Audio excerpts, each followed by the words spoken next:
El 14 de septiembre de 1847, la bandera estadounidense ondeaba triunfante sobre el Palacio Nacional de México, resultado de la guerra que enfrentó a los Estados Unidos y a México entre 1846 y 1848. Este es uno de los periodos históricos más recordados y repudiados por los mexicanos.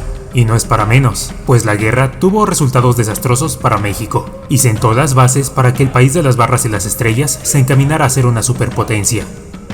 Después de poco más de 2 años de guerra, el país azteca perdió cerca de 2.400.000 kilómetros cuadrados, es decir, algo más de la mitad de su territorio original.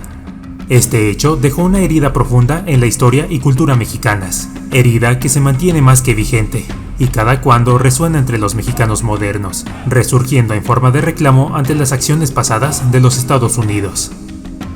Sin embargo, algo que poca gente conoce es que el resultado de la guerra pudo ser incluso peor para el territorio nacional, pues antes de la firma del Tratado de Guadalupe Hidalgo, mismo que estableció nuestras fronteras casi tal y como las conocemos, existieron varias propuestas alternas en las que México pudo haber perdido incluso más territorio.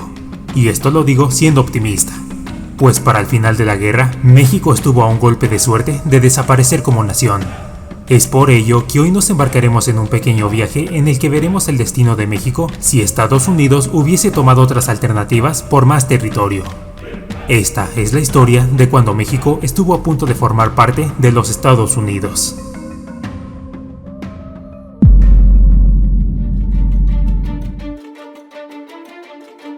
En 1846, poco antes del inicio de la guerra entre México y Estados Unidos, el país del norte había anexado a la República de Texas, independizada desde 1836. Sin embargo, ya desde antes, el país de las barras y las estrellas había intentado adquirir territorios al norte de México, digámoslo, por las buenas. En el otoño de 1845, el gobierno de Estados Unidos, encabezado por James Knox Polk, envió a territorio mexicano a John Slidell, diplomático de la Luisiana. Esto para continuar negociaciones previas iniciadas con el gobierno mexicano, presuntamente para restablecer las relaciones entre ambos países, rotas por los eventos ocurridos en Texas. El gobierno mexicano, que en un inicio tuvo la intención de negociar, pronto cambió de opinión cuando se percató que Slidell, además de ignorar las peticiones de espera del gobierno mexicano para concertar una reunión, tenía como pretensiones delimitar la frontera de Texas hasta el río Bravo en lugar del río Nueces. También exigir al gobierno mexicano una serie de indemnizaciones por las escaramuzas provocadas en Texas. Y finalmente por la intención de adquirir California como alternativa al pago de indemnizaciones, además de la adquisición de Nuevo México por un total de $25 millones de la época. Como puedes observar, la propuesta no dista mucho de la frontera resultante tras la guerra, por lo que ya desde antes se podían observar las ambiciosas aspiraciones territoriales de los Estados Unidos. Ante tales pretensiones, el gobierno mexicano de la época rechazó la misión diplomática de Slidell, a lo que los estadounidenses en un inicio pretendieron usar dicha acción para usar la fuerza militar contra México. Sin embargo, derivado de cuestiones políticas de los Estados Unidos, se decidió que lo mejor era esperar un poco más por lo inevitable.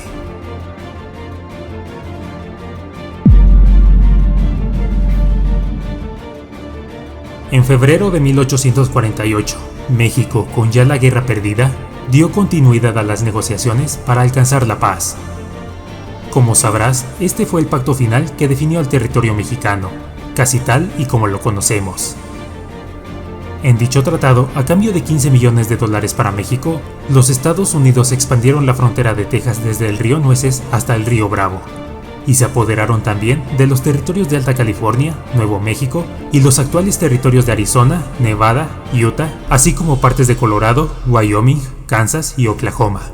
De allí, el resto es historia.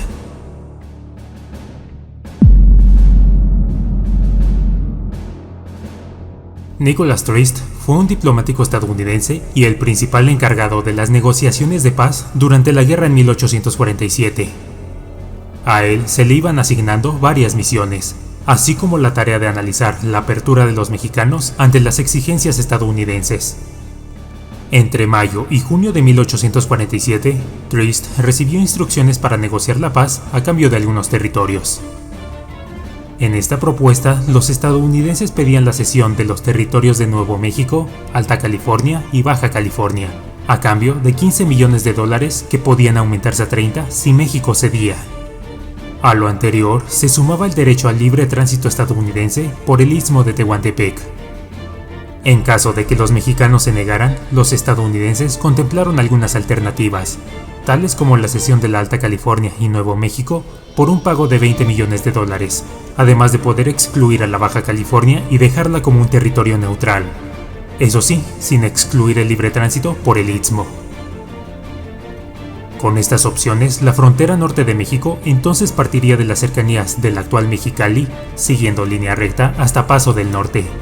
De allí se desviaría hacia sureste con dirección al río Bravo, en donde la frontera seguiría el curso del Río Grande hasta el Atlántico. De esta manera, México perdería no solo la Alta California, Nuevo México y los actuales territorios de Utah y Arizona, sino el territorio que actualmente comprende a ambas Baja California. Sin embargo, las negociaciones en este periodo fueron infructuosas para ambos bandos, y no se llegó a ningún acuerdo, por lo que eventualmente estas propuestas terminaron siendo desechadas.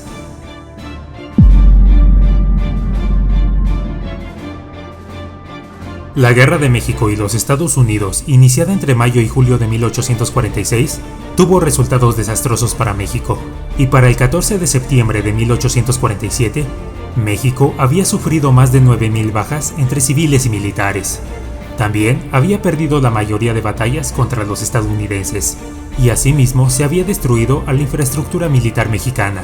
Sin embargo, semanas antes de que la bandera estadounidense ondeara sobre Palacio Nacional, hubo un armisticio entre ambos bandos, del 22 de agosto al 6 de septiembre de 1847, cuando se intentaron negociaciones para la paz. Y de las negociaciones, los representantes fueron Nicholas Trist para los Estados Unidos, así como José Joaquín de Herrera e Ignacio Mora para el bando mexicano. En las reuniones, los mexicanos insistieron en que el motivo de la guerra era Texas, no habiendo razones para añadir a las demandas la venta de territorios mexicanos, preguntándose siempre los mexicanos cuál era el derecho de los estadounidenses para pretensiones como ceder los territorios entre el río Bravo y el río Nueces, Nuevo México, las Californias o dar paso libre por el istmo de Tehuantepec. Como parte de las discusiones, los mexicanos también hicieron una contraoferta a los enviados del vecino del norte. Esta contraoferta consistía en ceder solo una parte del territorio de California, Nuevo México y Texas. La línea fronteriza propuesta por los mexicanos partiría del sur de la bahía de Monterrey, en California, hasta encontrarse con Santa Fe, en Nuevo México. De allí se dirigiría al sureste con dirección a San Antonio Béjar, en Texas, en donde finalmente la frontera seguiría el curso natural del río Nueces hasta el Atlántico. Sin embargo, antes de que pudiese concretarse algo y al término del mismo 6 de septiembre, el general Winfield Scott acusó a Antonio López de Santa Anna de levantar fortificaciones en la Ciudad de México para reanudar las hostilidades, por lo que las negociaciones no prosperaron, dando fin al armisticio y reanudando la lucha armada.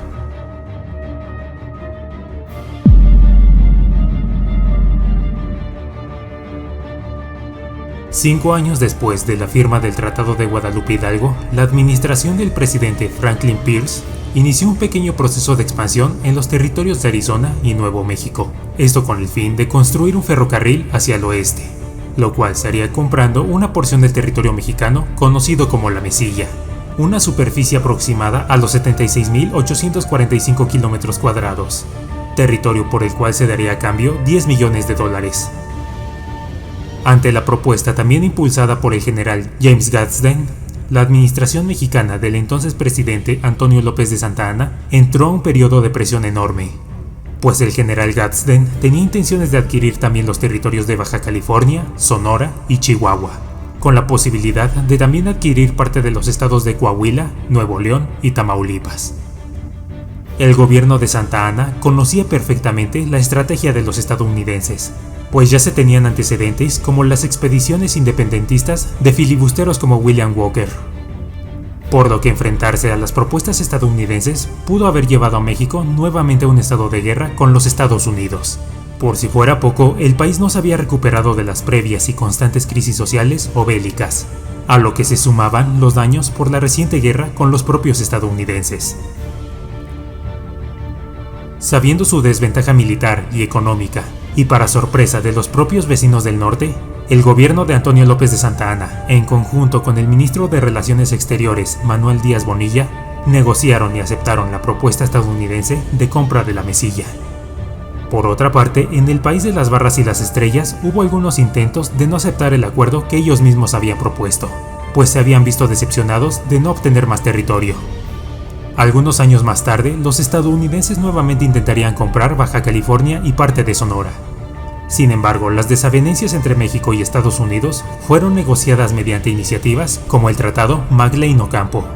Además de ello, la cercanía de la Guerra Civil estadounidense y las altas tensiones entre los estados del norte y sur de dicho país fueron desalentando la adquisición de más territorios sureños, que posiblemente habrían beneficiado a los confederados.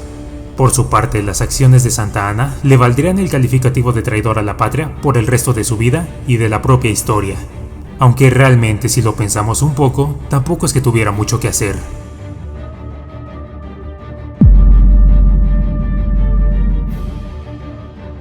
La independencia de Texas es una historia particular, pues lo que empezó como una colonización al norte de México, auspiciada por la falta de dinero del gobierno mexicano a causa de sus constantes guerras internas, terminó degenerando en la creación de un nuevo país, que posteriormente sería la causa de que México perdiera la mitad de su territorio.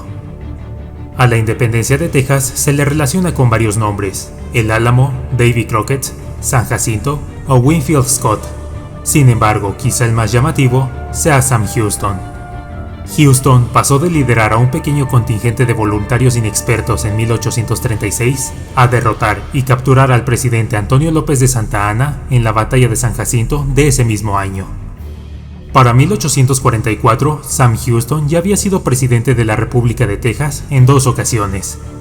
Y para cuando la guerra entre mexicanos y estadounidenses estaba finalizando, Houston desempeñaba como senador por Texas en los Estados Unidos.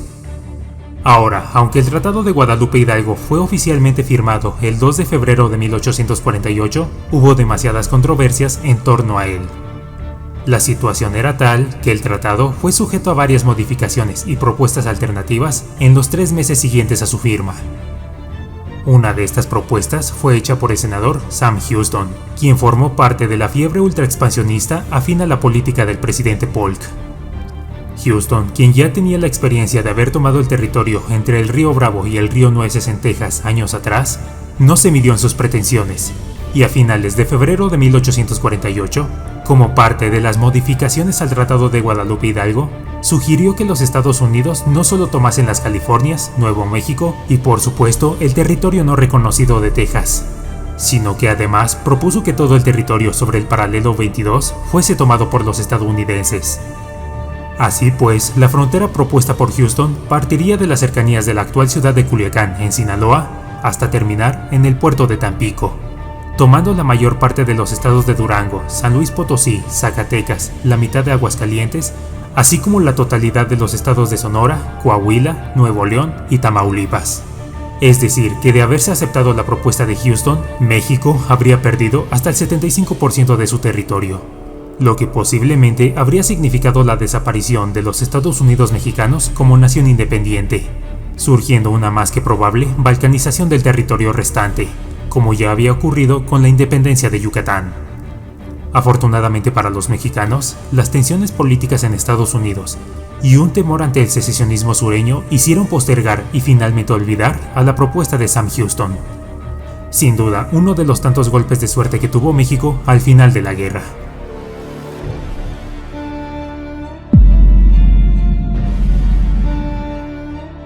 Y qué mejor que finalizar con el hecho de que México muy probablemente se salvó de ser destruido en 1848 gracias a una serie de golpes de suerte. Pues ya sea por el secesionismo del sur estadounidense, los recién nacidos supremacismo y antipatía racial de los estadounidenses respecto a la población hispana, mestiza e indígena de México, o bien la influencia británica en América.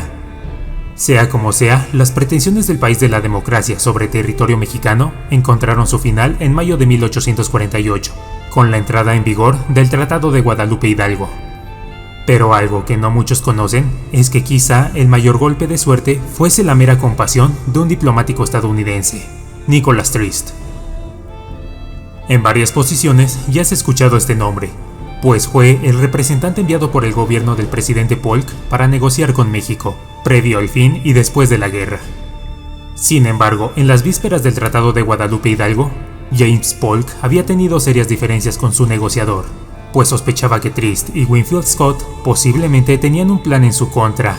Esto por los numerosos tratados fallidos con México durante la guerra y las demasiadas, a parecer de los estadounidenses, consideraciones de Trist para con los mexicanos.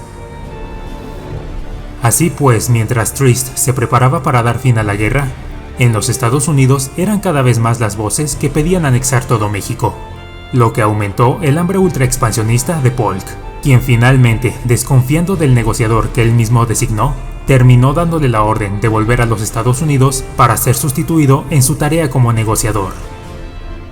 Nicholas Trist siempre estuvo en desacuerdo con las nuevas ambiciones de Polk, pues era consciente de que obedecer al presidente posiblemente destruiría a la nación mexicana, por lo que en un acto que a simples palabras se puede definir como de mera compasión, Trist decidió desobedecer las órdenes de Polk y quedarse en México a negociar. La situación era tal que el diplomático incluso presionó al gobierno mexicano de Manuel de la Peña a apresurar y cerrar las negociaciones, esto previniendo que Polk pudiese enviar una nueva comitiva tanto para detener a Trist por insubordinación, así como para cumplir los nuevos objetivos del presidente estadounidense. Finalmente, el 2 de febrero de 1848, el Tratado de Guadalupe Hidalgo fue firmado, lo que le valió a México los resultados que ya conocemos. Y por su parte, Nicholas Trist se ganó el repudio de una buena parte de los estadounidenses. El ser vetado de la política de aquel país hasta la aparición de Abraham Lincoln, y como cereza del pastel, no se le pagó el salario ni los viáticos por su trabajo desarrollado en México como negociador. Sin embargo, ¿cuáles eran las pretensiones de Polk que tanto escandalizaban a Trist? El presidente, que años atrás había ganado la presidencia bajo el lema expansionista 50-40 o lucha, no solo pretendía seguir el trazo fronterizo propuesto por Sam Houston, sino que prácticamente la línea fronteriza atravesaría el Golfo de México hacia el sureste mexicano, en donde los estadounidenses aprovecharían que Yucatán como nación independiente había solicitado su anexión a los Estados Unidos. Dicha petición había sido bien recibida en el vecino del norte, por lo que el presidente Polk apoyó y buscó la anexión a la Unión Americana de los actuales territorios de Campeche, Yucatán y Quintana Roo. La iniciativa resonó con fuerza en los Estados Unidos, pues de esta manera los estadounidenses serían prácticamente dueños del Golfo de México, y así obtendrían un punto cercano para una eventual invasión a la isla de Cuba, territorio que también se había sumado a las pretensiones territoriales de Polk. De esta manera se habría eliminado de tajo el riesgo de la presencia británica en la península. No obstante, y pese a que México estaba al borde de la desaparición como país, la nación tuvo una serie de golpes de suerte que le dieron un respiro, pues además del sentimiento antisecesionista, las disputas raciales y la propia política estadounidense, en Yucatán había estallado la guerra de castas, y con los británicos asentados en la Columbia Británica, parte del actual Canadá, Polk tuvo que ceder ante el riesgo de volverse un territorio demasiado grande para controlar. Además de que una vez firmado el tratado, era prácticamente imposible aspirar a más. Irónicamente, la última batalla de la guerra con Estados Unidos fue de alguna manera ganada por México, pero no fue una en donde las armas o soldados mexicanos lograsen la victoria, sino la presunta buena voluntad de un hombre que consideraba que más que una guerra, en México se había cometido una vergonzosa injusticia. La Guerra de México y Estados Unidos es un periodo que aún pesan los sentimientos de patriotismo y nacionalismo de la sociedad mexicana, considerándose como uno de los episodios bélicos más vergonzosos del continente americano. Sin embargo, a poco más de un siglo y medio de distancia, las sociedades y relaciones de ambos países son muy diferentes a las de aquella época. Y así, mientras el sur de los Estados Unidos mantiene una transformación demográfica hacia una hispanización, en algunas partes de México están las discusiones sociales en torno a procesos como la gentrificación por extranjeros como los estadounidenses. Al mismo tiempo, nunca antes en la historia, ambas naciones habían tenido relaciones comerciales y sociales tan intensas, las cuales dejan entrever la necesidad de interacción entre ambos países para el beneficio de cada uno.